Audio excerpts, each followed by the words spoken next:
Avec la période qu'on vient de passer, j'imagine que certains d'entre vous ont dû avoir envie de passer leurs enfants par la fenêtre, même si c'est pas très politiquement correct de le dire. Et du coup, ça m'a donné envie de vous parler d'un sujet que l'on rencontre de plus en plus souvent ces dernières années. C'est ce qu'on appelle le burn-out parental.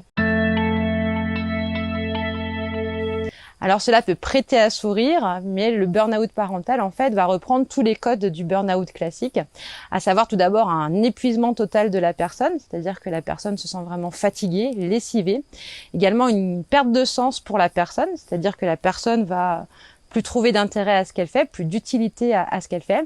Et puis la dernière caractéristique qui va être la plus culpabilisante en fait pour les parents, c'est vraiment la difficulté à être en relation avec ses enfants, à plus pouvoir les supporter. Alors bien évidemment, ça arrive à tout le monde de pas pouvoir supporter ses enfants pendant quelques heures ou quelques jours. En fait, ce qui doit vous alerter, c'est si ces phases d'énervement et d'agacement se rapprochent, durent de plus en plus longtemps et sont de plus en plus épuisantes pour vous. Se déculpabiliser, ça va être le plus important. En fait, être parent, ça implique pas d'être tout le temps content, et c'est ce qu'il faut vraiment comprendre. Être parent, ça implique beaucoup de contraintes.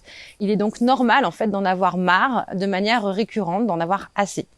La deuxième chose, c'est de vous sortir des injonctions que vous vous imposez. Alors, ces injonctions, très souvent, elles sont de deux ordres. Il va y avoir les injonctions d'ordre matériel, organisationnel, le fait que tout soit fait maison, que le ménage soit tout le temps fait et que la maison soit rutilante. Donc, on va essayer de se sortir de ces injonctions-là. Mais souvent, les injonctions qui créent le plus de souffrance, ce sont les injonctions morales qu'on va s'imposer à soi-même, à savoir, un bon parent, ça joue tous les jours avec son enfant. Un bon parent, ça ne crie pas sur son enfant. Un bon parent doit toujours être à la hauteur de ce qu'on lui demande, et ainsi de suite. Donc on se sort de ces injonctions-là, on est un peu plus sympa avec soi-même et surtout on se dit qu'on fait ce que l'on peut. Ensuite, demander de l'aide. Demander de l'aide, ça veut dire faire garder vos enfants. 1 heure, 2 heures, 3 heures, un jour, un week-end. L'idée, c'est vraiment en fait de pouvoir se séparer pour pouvoir récupérer un petit peu, pour pouvoir mieux se retrouver aussi après. Si vous ne pouvez pas le faire, l'idée, ça va être d'instaurer en fait dans la maison des moments où chacun va vaquer à ses occupations, où chacun va retrouver un temps calme pour lui-même. Ça, c'est quelque chose à instaurer très rapidement chez les enfants, dès l'âge de 2-3 ans, pour qu'en fait l'enfant intériorise ce mécanisme-là. Enfin, quand vous commencez à vous comparer, rappelez-vous simplement que chaque adulte est différent, qu'on a tous un seuil de stress qui est différent, et surtout que chaque enfant et chaque situation de vie familiale est différente.